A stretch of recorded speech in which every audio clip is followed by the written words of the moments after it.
స్వతహా వీళ్ళు ఇంట్రెస్ట్ ఉండాలి. కాళ్ళు ఇరిగినా, చేతులు ఇరిగినా, ఏది చేసినా వీళ్ళు ఇంట్రెస్ట్ ఉంటేనే వాడు రియల్ స్పోర్ట్స్‌మెన్ అవుతాడు. హ్మ్. ఎందుకంటే ఫర్ ఎగ్జాంపుల్ దానికి నేను కబడ్డీ ఆడాను జెమినీలో. నాకు సిమెంట్ కట్టున్నా కూడా నేను ఫినాలే కొట్టా. రైట్ హ్యాండ్‌కి ఇరిగిపోయింది. ఇరిపేశారు వాళ్ళు. ఇరిచేసిన తర్వాత నేను ఆడి ఓన్లీ బేసికల్‌గా నేను ఎక్కువ లెఫ్ట్ హ్యాండ్ యూజ్ చేస్తా. సో, అది కూడా ఫినాలే కొట్టా. నాకు అదేం లేదు. అంటే 10 ఇయర్స్ తర్వాత నేను జెమినీ కాబట్టి లైక్ అక్కడ ఛానెల్‌లో పెట్టారు కాబట్టి ఆడా. ఈ రోజు వరకు ఎప్పుడు అక్కడికెళ్ళి పార్టిసిపేట్ చేయలే. హ్మ్.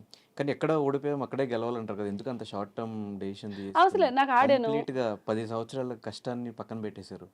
నాకు ఇంకోటేమంటే ఇప్పుడు అందులో ఇలా నాకు గవర్నమెంట్ జాబ్ ఈజీ. ఇప్పుడు మా సిస్టర్ స్పోర్ట్స్ కోటాలో గవర్నమెంట్ జాబ్. హ్మ్. నేను అన్ని నేషనల్ ఆడినంటే కళ్ళు మూసుకొని పిలిచి ఇలా అద్దిస్తారు నాకు. హ్మ్. నాకు బేసిక్‌గా గవర్నమెంట్ జాబ్ ఇష్టం లేదు. టైమ్ వర్కింగ్ అదా హ్మ్. ఇష్టం లేదు. నాకొక టైమ్ దగ్గర వర్క్ చేయడం. కూర్చొని పని చేసి 9కెళ్ళాలి, 5కి రావాలనే జాబ్ నాకిష్టం ఉండదు. హ్మ్. రెండోది నాకెప్పుడైతే స్పోర్ట్స్‌లో నాకు ఫస్ట్ టైమ్ నా ఏజ్‌కి నేను బాగా హర్ట్ అయిందది. అప్పటి వరకు మనకు హర్టింగ్‌లు, గిట్టింగ్‌లు తెలీదు. హ్మ్. ఇలా చేస్తే ఇదా, అదే అని కూడా తెలీదు. అరే! ఫస్ట్ టైమ్ చాలా హర్ట్ అయ్యాను నేను. అసలు నేను తీసుకోలేకపోయాను. ఆ ఏజ్‌కి నేను తీసుకోలేకపోయాను నేను. అని ఇది కాదులే. దీనిలో కానప్పుడు నేను దానిలో ఎతుక్కోను నేను. నెక్స్ట్ ఏంటని ఉంటది.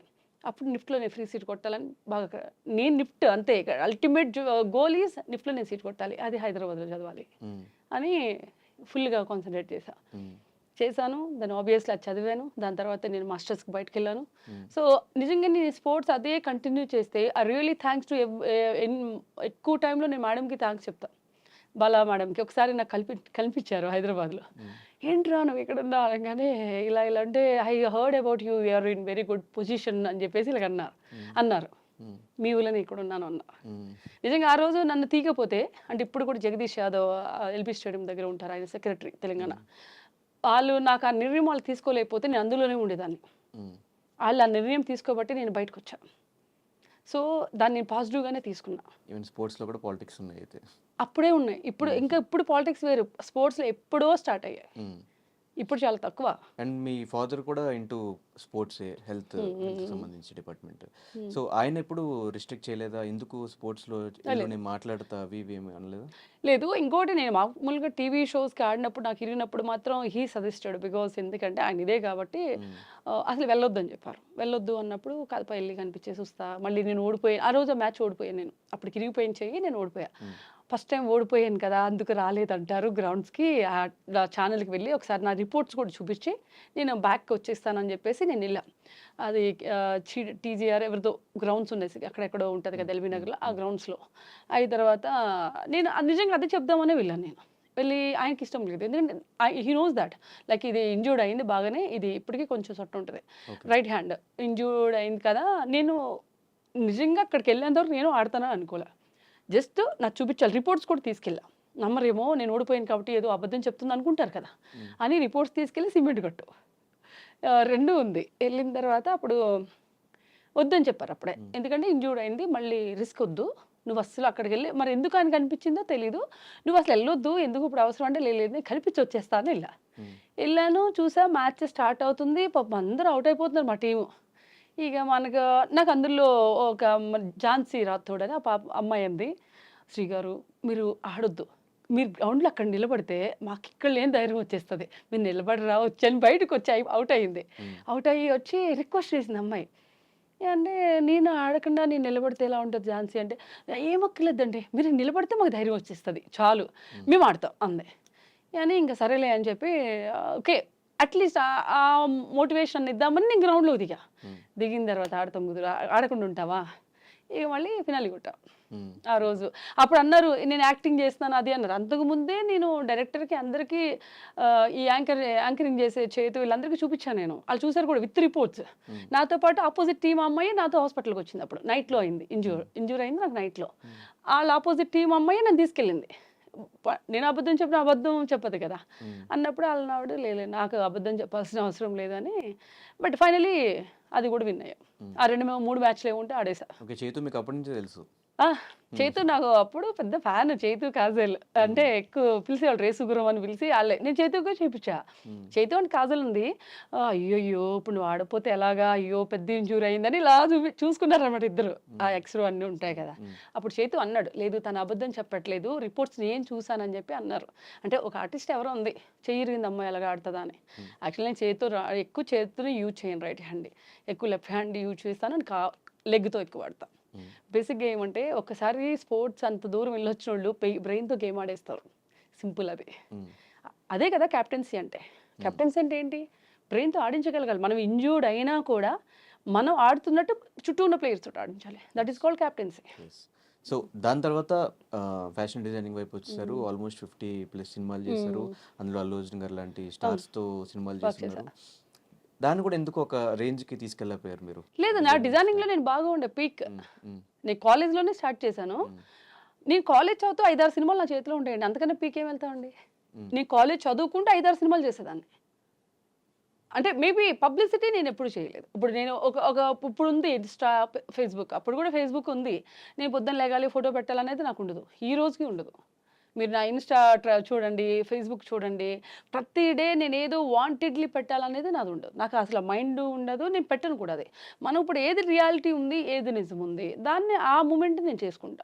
ఎప్పుడైనా సరే ఇన్‌స్టా ప్రతి ఒక్కళ్ళు ప్రతి డే ఒక పిక్ పోస్ట్ చేస్తారు. మీరెప్పుడైనా అది అబ్జర్వ్ చేయండి. అదేదైనా ఉంటే నేను చేస్తా. ఒక్కొక్కసారి ఉన్నా కూడా చేయను. అంటే అలా అని నెగెటివ్ కింద నేను చెప్పను. ఐయామ్ నాట్ అంత ఇంట్రెస్ట్ ఉండదు. దానికి అంత పబ్లిసిటీ చేయాలని నాకు అనిపించదు అంతే. బట్ అది నేను చూసినదదే. అది ఇప్పుడు కూడా నేను చేయొచ్చు.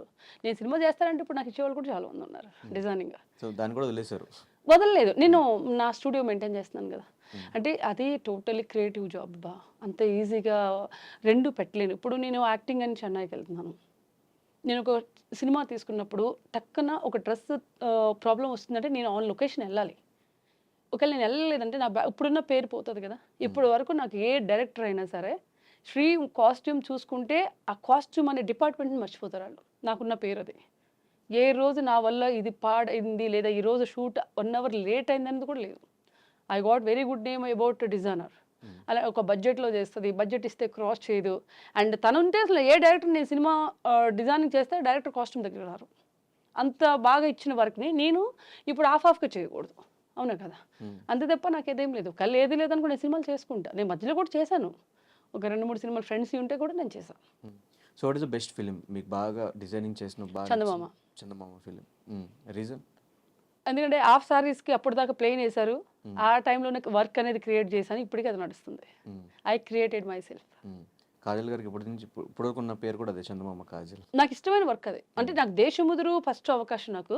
అండ్ చందమామ అనేది నాకు వర్క్ పరంగా ఈ రోజుకి still I have that work. ఇంత బండిల్ వర్క్ ఉంటది. నేను ఏదైతే స్కెచ్ వేశానో అదే స్కెచ్ చందమామ సినిమాలో ఉంటది. ఈ రోజుకి నేను దాసిపెట్టేదాన్ని. అంటే వర్క్ ఎక్స్‌పీరియన్స్‌లు అంటారు కదా! నాకెందుకంటే నా చెయ్యిలు ఇలా ఏస్తే ఇక్కడ వంకర్‌లొచ్చేసాయి వేళ్ళు. రెండోది నేను కాలేజ్‌కెళ్ళి రావాలి. 4:00 ఎవ్రీడే లేసి నేను లొకేషన్‌కెళ్ళి ఆ వర్క్ ఇచ్చి అప్పుడు 'అతడు' సెట్‌లో జరిగిందది.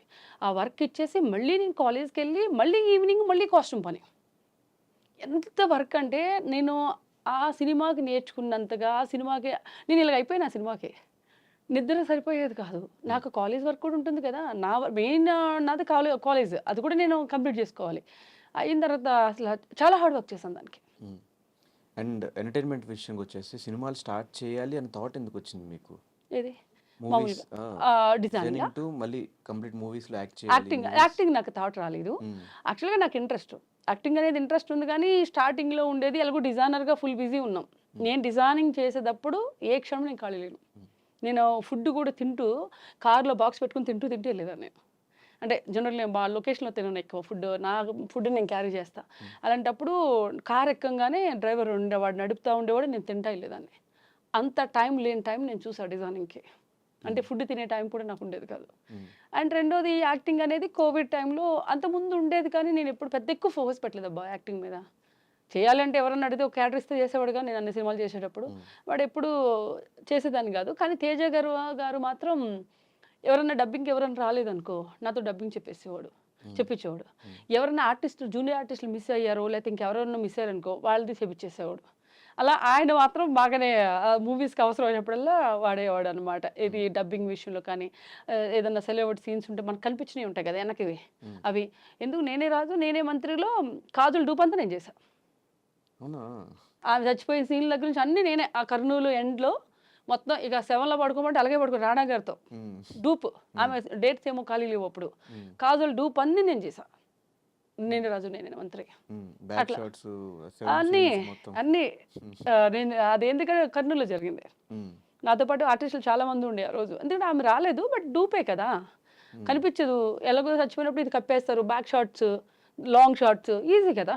హ్మ్. గెటపేసి మేకప్ అంతా ఇలా పడిపోయినట్టు అయి ఏసి హ్మ్. చేశారు. హ్మ్. అలాంటివి చేసేదాన్ని. హ్మ్. అండ్ కంప్లీట్ ఫస్ట్ ఫిల్మ్ అంటే 'నేకెడే' గదా? కంప్లీట్ అంటే నేను అంతకుముందు ఒక సినిమా చేశానబ్బా! అదే హ్మ్. డిజైనర్‌గా 'వలయం' అని చెప్పి ఒక సినిమా చేశా. హ్మ్. అందులో హీరోయిన్‌కి ఫ్రెండ్ క్యారెక్టర్. హ్మ్. అది మా స్టూడియోలోనే చేశారు షూట్. ఆ రోజు అమ్మాయి ఎవరో మిస్ అయింది. నన్ను పెట్టేశారు. హ్మ్. అది కూడా కీ క్యారెక్టరే. సినిమా థియేటర్‌కెళ్ళది. హ్మ్. అందులో చాలా మంది కూడా అది కూడా చూసి అడిగారు. "నువ్వు అందులో చేసావు కదా!" అని. హ్మ్. అంటే ఒక ఆర్టిస్ట్ మిస్ అయితే నేను చేయాల్సొచ్చింది. హ్మ్. ఈ ఇంట్రెస్ట్‌తో హీరోయిన్ కాదు. కానీ ఇంట్రెస్ట్‌తో ఫస్ట్ సినిమా అంటే ఆ! 'నేకెడే'. అదే. హ్మ్.